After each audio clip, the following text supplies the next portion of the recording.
자, 유엔이 한국의 언론 자유 위축을 우려한다고 유엔 산하의 이런 문제를 다루는 유엔 인권 최고 대표 사무소가 현재 더불어 거수기당이 밀어붙이는 언론중재법에 대해 한국의 언론 자유를 위축시킬 우려가 있다라는 공문을 정부와 민주당에 전달을 했습니다. 자, 그렇게 했는데 이것만 지금 있는 게 아니라 어제 이 독재를 강화시키는 주요한 법 2개가 통과되었습니다. 2023년부터 수술실 CCTV를 갖다가 설치하는 법을 통과시켰고요.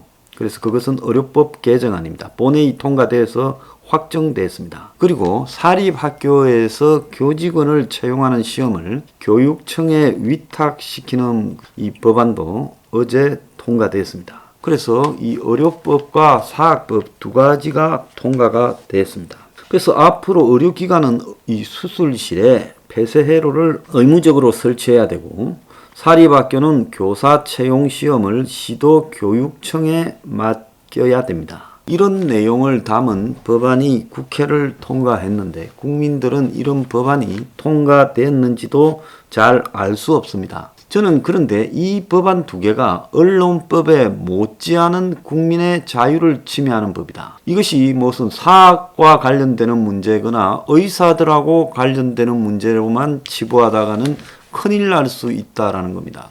이 정권이 교묘하게 어떤 특정 집단과 나머지 국민을 분열시키고 또 다른 특정 집단과 나머지 집단을 분열시키는데, 그때 사례로 교묘하게 드는 게 수술실에 이 CCTV가 없어서 의료사고가 빈발할 때 피해자들이 이기지 못한다는 겁니다.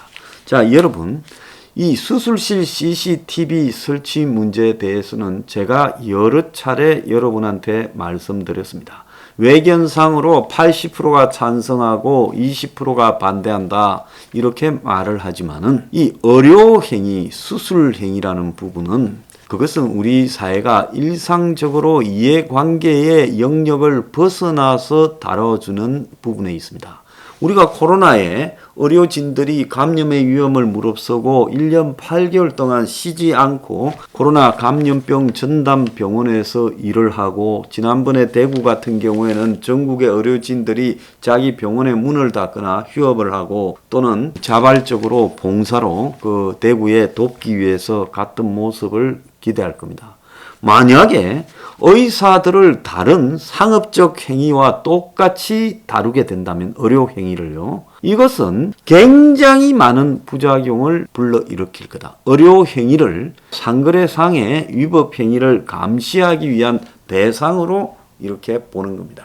그래서 마트에 CCTV가 있고 또 편의점에 CCTV가 있고, 우리가 중요한 이 상거래를 하는 장소에 CCTV를 가지고 누가 훔치는가 반칙을 쓰는가 이런 속이는가 라는 부분을 감시하는 것처럼 의사들의 행위에 대해서 CCTV로 감시를 해야 소비자가 다 피해를 당하지 않을 수 있다.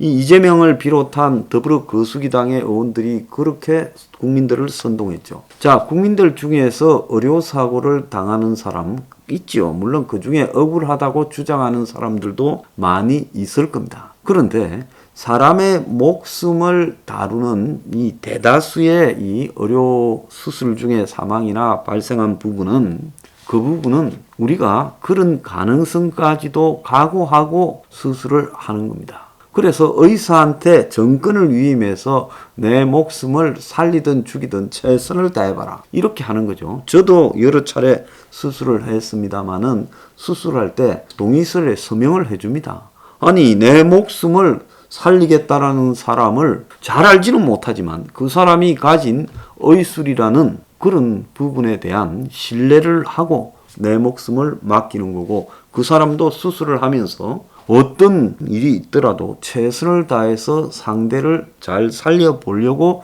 수술을 하지, 수술을 하면서 상대를 죽이려고 수술을 하는 일은 있겠습니까? 그런 사람이 칼을 들려고 하지는 않을 거라 봅니다. 일부 성형병원이나 몇 군데에서 여러 의료사고가 나고 또 간혹 가다가 미숙해서 의료사고가 나지만은 그 몇 가지 사례 때문에 수술실 안에 CCTV를 설치한다? 그럼 CCTV를 설치했다 해서 그 미세한 수술의 동작에서의 실수 여부를 법적인 대상으로 가져가는 것이 옳은갑니다. 우리가 이 세상에 살아가는 부분에서 법적인 대상으로 가져갈 수 있는 일과 가져갈 수 없는 일이 있는 거예요. 수술실에서 의사들의 그 수술 행위를 가지고 CCTV를 찍었다고 나중에 일이 잘못되었을 때 그걸 가지고 증거로 들이밀겠다? 그러면 의사들은 당연히 어떤 방어적 행위를 하겠습니까? 암 환자가 왔는데 수술을 하는데 눈에 보이는 부분만 드러낼 수 있고 만약에 안에 있는 부분도 드러내야 되는데 CCTV가 찍고 있어요. 그래서 안에 있는 깊숙한 거를 드러내다가 만에 하나 10%나 20%의 사고 날 가능성이 있어요. 그건 잘못 건드려서. 그러면 의사가 어떻게 하겠습니까? 그것까지 안 도려내면 이 사람이 1, 2년 있다가 죽는데, 암이 확 번지는데, 의사는 그래, 내가 이 사람의 지금 암만 도려내면 되지, 남은 암에 대해서 내가 암이 될 소지가 있는 부분에 대해서 굳이 도리낼 이유가 뭐 있냐? 잘못하다가 사고 나면 저 CCTV로 내가 당한다. 모든 의사들이 소극적인 행위를 할 수밖에 없습니다. 자, 2014년에 수술실 생일 파티, 거기에 간호사 등이 수술실에서 그런 거, 그 다음에 또 무자격자가 대리 수술을 하는 행위, 의료실 내에 성범죄 가지고 이렇게 하는데, 굳이 이게 문제라면 수술실 입구에 카메라를 설치해서 얼마든지 예방할 수 있고 또 수술실 내부에 CCTV가 아니라도 녹취 등을 할 수 있게 해서 할 방법도 있고 다른 방법으로도 얼마든지 예방을 할 수 있을 겁니다. 그런데 이런 것을 CCTV까지 설치해서 한다? 의료계가 강하게 반발을 했지요. 의협은 성명서를 내고 절대 다수의 선량한 의료인 모두를 잠재적 범죄자로 간주하는 사상의 최악의 법을 정부 여당이 관철시켰다. 헌법소원 등 법적 투쟁을 진행하며 유예 기간 동안 독소 조항이 갖고 있는 잠재적 해악을 규명하고 선량한 수술 집도이들의 피해를 최소화하도록 노력하겠다. 그러면서 수술실 내 CCTV 설치가 전공의 수련 교육을 위축시키고 필수 의료인 외곽의 지원 기피 현상을 더 심화시킬 것이다. 수술하는 의사를 아무도 안 하겠죠. 누가 수술 칼 드는 의사를 하려 하겠습니까? 그러면 수술 외과의들이 지금도 부족한데 턱없이 부족해지고 필수 의료가 무너지게 될 겁니다. 자, 의협이 최근에 무슨 위드 코로나 둘러리 서는 부분에 있어 제가 강하게 비판했습니다만은 이 수술실 CCTV 설치는 의사들의 존엄성, 그 의사들의 그 직업이 가지는 특수성을 무시한 행위이기 때문에 이거 가지고도 의협이 투쟁하지 않으면 의협의 존재 의미는 없다 이렇게 생각이 들고요. 또 사립학교 교사 채용 시에 필기시험을 의무적으로 시도교육감에게 위탁하도록 하는 사립학교법 개정안을 또 국회에서 통과시켰어요. 자, 이것도 기가 차는 겁니다.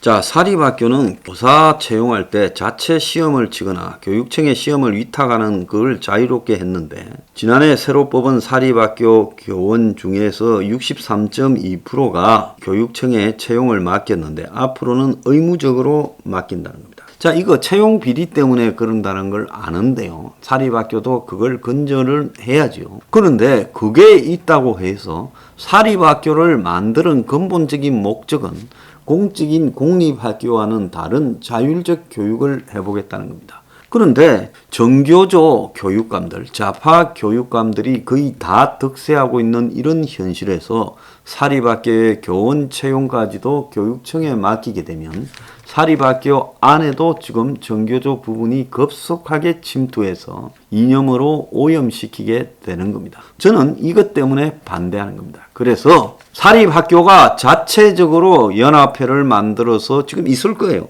거기서 공동시험을 치도록 하고 정부는 손을 떼기 바란다. 저는 이렇게 주장을 합니다. 이것도 절대적으로 돼서는 안 된다. 자, 이 내용에 대해서 전국의 사립 고등학교 협회 회장이 국회 앞에서 사학에 대한 조종을 울리고 있다. 사학을 죽이는 사학법 철폐하라. 자, 사학을 전부 이 정권이 손을 대서 전부 다 간섭해서 결국 사학을 갖다가 장악하고자 하는. 지금 대학교도 사립대학들 문제만 생기면 정권이 기어들어가 가지고 관선 임명하면서 장악해 가고 있지 않습니까? 좌파들이요. 이거 반대합니다.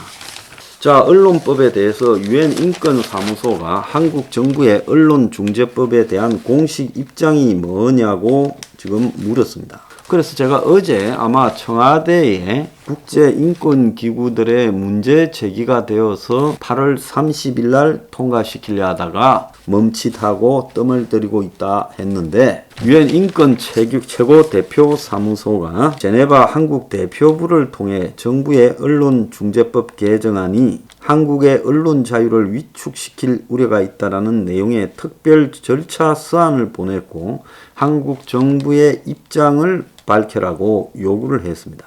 자, 비영리 인권단체인 전환기 정의 워킹그룹과 또 유재화 여민합동법률사무소 변호사 등이 유엔 표현의 자유 특별보고관 등 5명의 보고관에게 언론중재법에 대한 우려 표명을 요청하는 진정서를 보냈는데 유엔이 대응 조치에 나선 겁니다. 서한은 외교부를 거쳐 주무부처인 문체부와 더불어민주당에 전달되었는데 외교부는 유엔 특별 절차 서한을 접수했다라고만 이야기를 하고 더 이상을 말을 할 수 없습니다. 물론 법적 구속은 없고 권고적 효력만 있고 60일 이내에 서한에 대한 정부의 공식 입장을 발표해야 되는데 답신으로 보내야 돼요. 자, 청와대와 정부가 그동안에 국회 논의 사항이다고 마치 자기들은 관계없는 문제처럼 했는데 이제 입장을 밝혀야 될 사항이 됐다는 겁니다. 자, 지난 4월 달에도 야당의 반대를 불구하고 이 대북 전단 금지법을 강행 처리하다가 토마스 오에악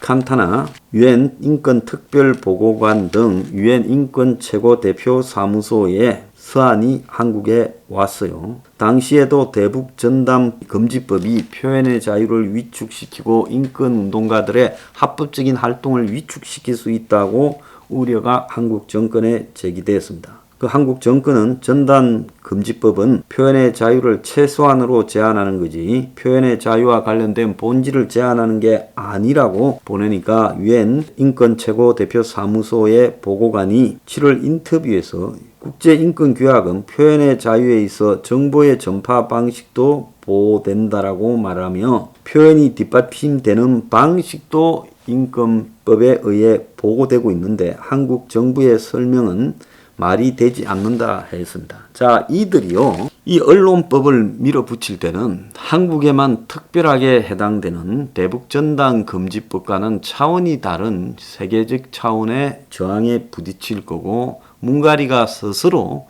독재 국가임을 세계 언론 앞에 선포하는 게 될 겁니다. 자, 숨통이 쪼여 들어가고 있는데요. 자, 뭉가리 적당히 하기 바랍니다. 이렇게 계속 가다가는 모든 독재의 책임이 당신이다. 독재자 뭉가리가 된다. 자, 우리는 그걸 당신 앞에 강조합니다.